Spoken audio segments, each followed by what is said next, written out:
What's going on, everybody? It is Saturday morning, and that means we have Elite Eight games going on. We have 8 teams left in this year's NCAA tournament, and a lot of high seeds, a lot of the best teams in the country. Not really kind of a Cinderella left, but that's setting up for some awesome showdowns here over the next couple of days. Um, Looking at the teams that we got left, let's talk about who's got the best chance of winning this whole thing and kind of what we think about these matchups that we're going to see here. Right now, the Blue Devils, Duke has the best odds to win it all at plus 220. Florida right behind them at plus 300. Houston at plus 500. All the way on down to Texas Tech has the worst odds at 22 to 1. That feels about right. I don't know if Houston should be that high on this list. I haven't been wildly kind of impressed with them so far through the tournament, but didn't think they should have won the last game. Another story. Let's go through some of the matchups. Today, we got a doubleheader of games going on. Texas Tech and Florida going at it. Florida has looked awesome in this tournament, and as good and as much as everyone wants to talk about Duke, Florida has looked the part. Both their guard play has been awesome. They've been shooting the ball great, and they got 3 bigs that they rotate in that are all really, really, really talented and skilled as well. Texas Tech, I just think it was a good run, but I don't think they have I don't think they should have won last game. But I don't think they're going to have the pieces needed to be able to kind of keep up with those guards. And as good as some of their post has been, they don't have enough bodies to kind of compete with the Gators and kind of the number of guys that they're going to be throwing out there. I can't believe they beat Arkansas. I had Arkansas actually in my bracket winning that game, and I was feeling so great about it. And Coach Cal just once again, the Coach Cal come March is the most frustrating thing in the world. You can't really, I guess, hate on him too much in this one because they were a 10 seed. It wasn't like some of the teams before where he's had 1 or 2 seeds that kind of come up short. But they had a 16-point lead in that game, and they had a big lead with 5 minutes to go. They're up 13. And to just some of the execution down the stretch was infuriating. The final shot in regulation, he didn't call a timeout. He let him bring it up, and it goes to like a fadeaway in the short corner. They were so talented, but they're just so Coach Cal, so open gym looking versus actual hardwood. And I don't know how they were able to kind of come back in that. They keep fighting. Texas Tech did, getting the Raiders, credit to them for not giving up in that situation when a lot of teams would have kind of thrown in the towel. But I just can't believe Arkansas blew that game. But I think that's about as far as this run goes because Florida is a different animal altogether. They've been awesome through this first part of the tournament, like I said, and just kind of overshadowed by the fact that all the talk right now is about Duke and what they've been doing. But Florida is coming off a game where they looked incredible against Maryland, blew them out, probably the most dominant performance of the Sweet 16 games. And, they had 5 guys in double figures in that game. Walter Clayton's been shooting the ball great, kind of coming in right now. And they just got dudes. They got 3 pretty strong guards that can shoot the ball pretty well, and then they got a rotation of centers. So I think Florida wins pretty comfortably, like double digits tonight.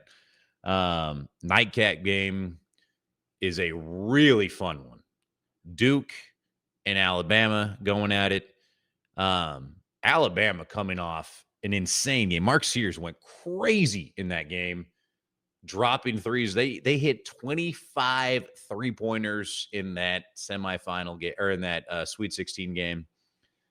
That was an NCAA record. They couldn't miss. Now, if they do that if they can shoot that well against Duke, they're going to knock off the Blue Devils. That was incredible. The question is, can you do that in back-to-back games? A lot of people, there's the old adage that you kind of used them all in one game, and now you're fresh out.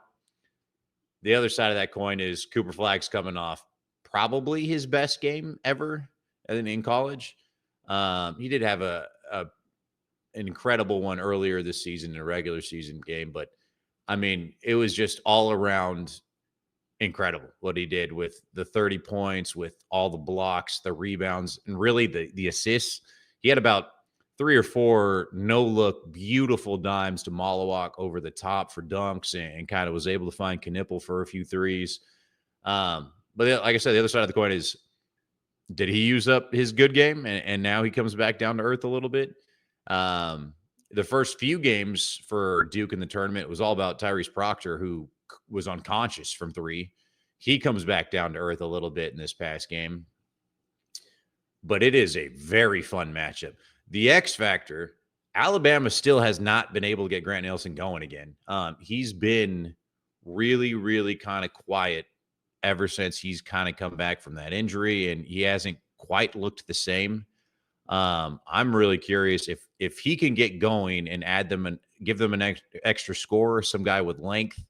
It's going to change the dimension of this again, but they are going to have to be able to shoot the ball because they don't want to go down the post and try and compete with Duke and their size down low. The amount of size and bodies that the Blue Devils can just throw. It's not just Malawak who competes and challenges everything. They've got size all over the place. Start a 6'6" point guard. Then they go 6'7", 6'7", small forward and shooting guard. Then they go 6'9" at power forward. And then they go 7'2" at center. And then the guys they bring off the bench are also really good, really talented, really big. I mean, they're clicking right now. Duke looks they're the favorite for a reason. Coming off, I mean, they're so good that it was a game where Caleb Love gave them 35 in a Sweet 16 game, and it was an afterthought. People bring it up because you got to like mention it, but it's kind of like, yeah, like he was awesome. Zion James has been playing out of his mind too for Duke, a guy that is becoming a bit of an X factor. It was kind of the odd man thrown into that starting 5. He only had 6 shot attempts in that last game, and he had 16 points, 4 assists, 3 rebounds. I mean, he filled up the stat sheet, 3 of 4 from 3.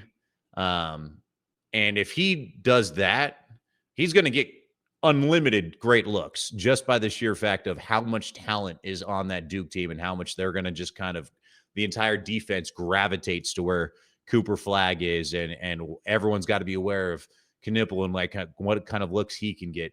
Zion James is going to get wide open looks. It's just, can he keep making them? And does he have the confidence? And right now he's playing with an insane amount of confidence. Malik Brown came back from injury. They're good. They're good. So it's an X factor. There's a reason that Alabama at one point this season was ranked number 1. There's a reason that a lot of people believe they can win the national championship, and they showed it last game. If you shoot and score like that, if it becomes a track meet, you can beat anybody. I just feel like they're going to have a hard time dealing with Duke's length and size down low. It feels like they're one big body guy down low short of being able to kind of keep this in. So I think Duke wins that, but Alabama's got a puncher's chance. If you can score like that, you're going to have a puncher's chance going in. Tennessee and Houston. This is my kind of upset look. Actually, I kind of like the underdogs in both games here on Sunday, but I'm not really that sold on Houston. They haven't wowed me in this tournament. Now, all you got to do is win and keep going. But if you look at like last night's game, it wasn't great. Like, I mean, they were in a dogfight all the way through until they finally kind of go on a run there late in the second half and are able to pull away. But they had an All-American point guard last year, and it feels like they are missing that piece. Now, Milos Uzan hits the game winner last night off a really nifty inbounds play for him. The transfer from Oklahoma had an insane game. I mean, it was probably his best game in college. Was shooting threes at a clip that is not normal for him. And then to basically to cap it off there at that last second. But I mean, they were losing to Purdue at half. And while they had that lead, Purdue fights their way back in the last few minutes of that game. But Uzan made 6 threes in that game and finished with 22 points. I mean, he was pretty awesome. But they had 3 different starters play 35 plus minutes. And there's not as much depth on this team as I would like. I'm just not sold on them. I guess I'm just that it's plain and simple. I'm not really, I don't think the Big 12 was nearly as good. And I think this is where we see our first 1 seed go down. Tennessee has been playing well. Tennessee is talented. They're tested after playing in the SEC, which is showing why it is such a good conference. And they're coming off a win finally over Kentucky, a team that was obviously they gave them some battles during the regular season, but to finally be able to get by Kentucky, a team that beat them twice in the regular season, and then to kind of showcase what they have here in the tournament. A pretty comfortable win, too, by the way. Winning that thing by double digits. Tennessee's good. Tennessee's really, really good. And, they got a few guards that are clicking right now. Lanier. And, I just feel like they're going to come into this thing riding a lot of momentum. And I think they have more length and more skill and defensively, they're really solid defensively. I just think they match up well with Houston when you look at where they can defend them and kind of funnel them. So I think Tennessee wins this one. I think that's the first 1 seed that goes down. I think that's the first upset that we kind of see of this weekend. And then on the nightcap game, Michigan State, Auburn. Auburn was playing so bad coming into this tournament. I didn't know what to think of them because for 2 months of the year, they looked like probably the best team in college basketball. And then they absolutely crumble when it came to the final finish of the regular season going into the conference tournament. And they looked like the wheels had kind of fallen off a little bit.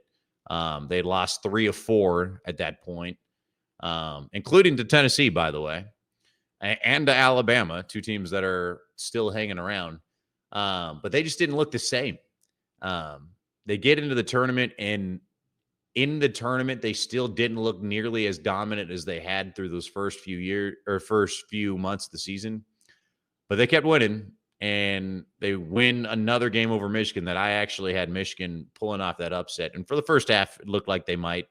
And then Auburn kind of tightened the screws a little bit and pulled away there. But this is just a fun matchup in that Michigan State is a wild team to watch right now. They are such a unique team in college basketball. First off, Tom Izzo is a top 3 probably coach in college basketball right now. I mean, you could probably argue higher if you wanted, but he doesn't have a superstar. He doesn't have a guy in that team that was a first team all Big Ten selection, and yet they won the Big Ten. He doesn't have anyone on there that you're looking at and you're like, that guy is honestly, I don't know if he's got any NBA players on this roster, yet they're 30-6 and in the Elite 8. He has a bunch of dudes that play 25 minutes, and they all play insanely hard, and they all play within the system, and they are all completely bought in and believe in Izzo, and it is showing. And it is the most – they almost kind of feel like a mid-major team in a little bit. I mean, kind of like these are all like college dudes playing in a system, believing in their coach, and kind of the sum is greater than its parts right now. That's basically a mid-major, and yet, I mean, Michigan State is a blue chip program. It's not like a mid-major by any stretch of the imagination, but they're playing like one. And it'll be really interesting to see how they go up against Auburn. I think they win the coaching matchup, and not that, Pearl's some horrible coach or anything like that, but again, this time of year, Izzo seems to be one of those guys that can kind of get his team to elevate to kind of their best. I would not be shocked if Michigan State keeps this run going and wins this one. Now, if both teams play to their peak, Auburn wins it. Auburn's got better pieces.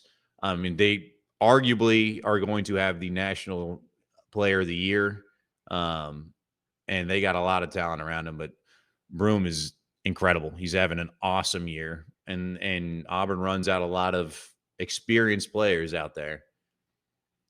But it just feels like Auburn has not returned to what made them look awesome in the beginning of the season, or they haven't been as dominant as they have been.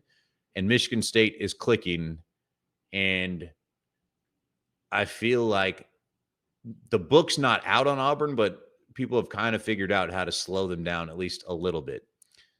And it's sneaky. Like I think Michigan State could pull off this upset.